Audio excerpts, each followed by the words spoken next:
Революция – это не только технологии, не только восстание людей, но и революция вообще в сознании. Потому что старое население, старая идеологическая конструкция умирает, старые элиты уходят и происходят новые, рождается новая система в технологические решения, новая система управления, новый мир, который обычно приходит религиозный. То есть там при падении, сначала идет упадение, никто не защищает, надо что-то верить, и Бог у нас на первом месте. Ну теперь давайте следующее. И вот это кризис юстинианова чума, как раз проявившийся в набегах. Гибель империи, переход к новому эпохе феодализма. Ну, сейчас вот как раз по ним история. Для нашего региона, кстати, скорее всего, она тоже была, потому что данные, если верить данные, которые были обнаружены археологами, это кости черных крыс, а черный крыс – переносчик бубонной чумы. Скорее всего, у нас она фиксировалась, и после этого вспышки периодически возникают, потому что на памятниках, большинство из них, которые я работал, они как раз и фиксируются, находятся. То есть это почему важно именно черные крысы, потому что это дает возможность понять, была ли присутствовала чума или не присутствовала в объекте. И вот на протяжении, по крайней мере, между 7 и до черной смерти, там 7 крупных вспышек, которые переходятся в источнике они также фиксируются. Правда, иногда не объясняется. Последнее открытие, которое в дендрохронологии было признано во всем мире. Это было вызвало что-то масштабное.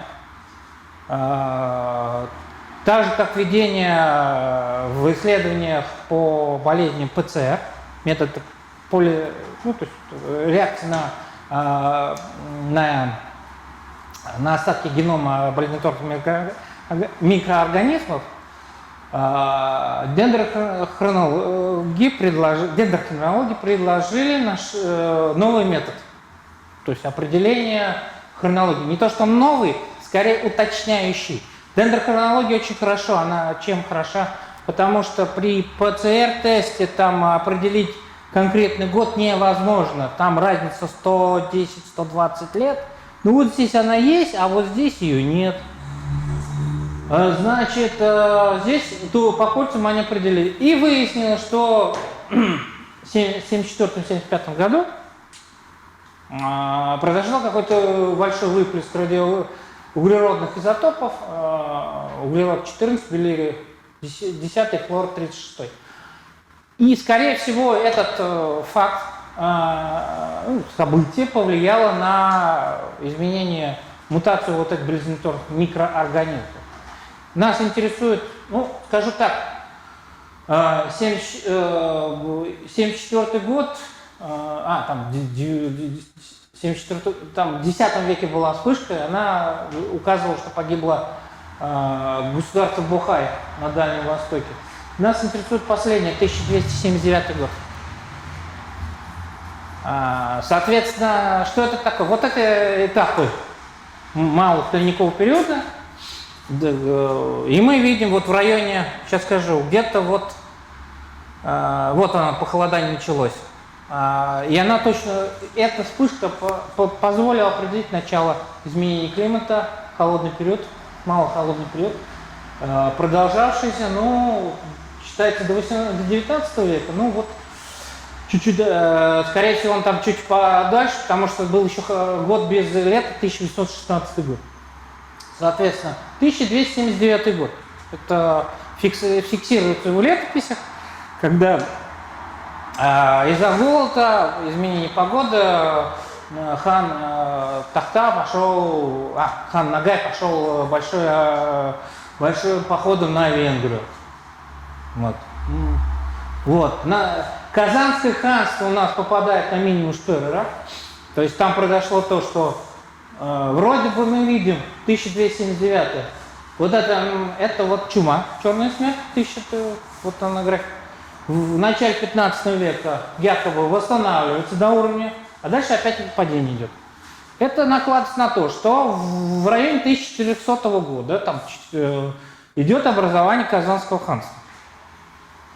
Да, то есть численность населения растет, и это дает возможность вот центру Казанского ханства возвыситься над окружающими территориями. Соответственно, вроде бы все хорошо, но и должно быть закончиться. И опять начинается. В районе 1420-1430 год. Там как раз идет междоусобица между Улуг-Мухаммедом и его конкурентами.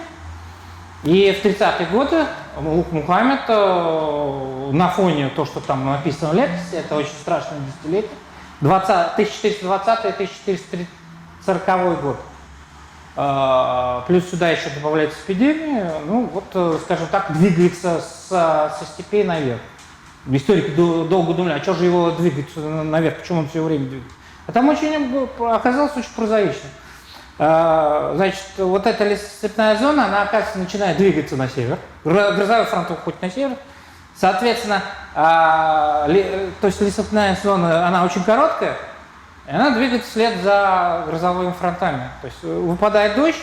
Ну, то есть специфическая черта нашего региона в том, что зима становится холоднее, огромное количество осадков падает, а летом осадков практически нет. Вот мы сейчас это то же самое наблюдаем. К чему это приводит? А тому, что практически, ну, фактически не вырастает в тех регионах, где наиболее в степной зоне не вырастает хлеб, это очень важно. И либо там, ну, то есть не созревает, даже созреть не может, потому что снега много, а потом он начинает промерзать, это образует, для хлеборобов это очень опасно, потому что земля промерзает, рожь не прорастает. Ну, пшеницу. А для кочевников это очень опасно, потому что это жут. Ну, что такое жут? Это значит ледяная корка, лошадь подходит. Они же, кочевые лошади, питаются зимой, они откапывают. И когда ледяная корка, они не могут ее откопать. Там падеж начинается. И плюс еще сюда добавлять болезнь, так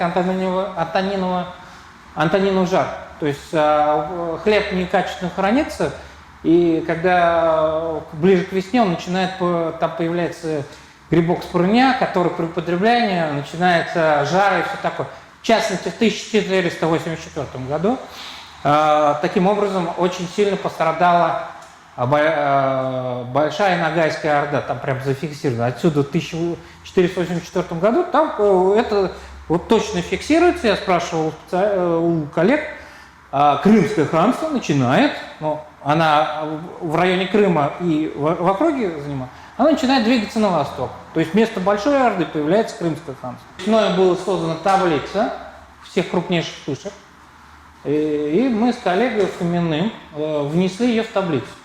И если мы посмотреть, то есть это вот пики эпидемические, а если посмотреть по климату, то эпидемические пики, они происходят на падениях, как раз на максимальную глубину, когда падение идет, вот, климат падает.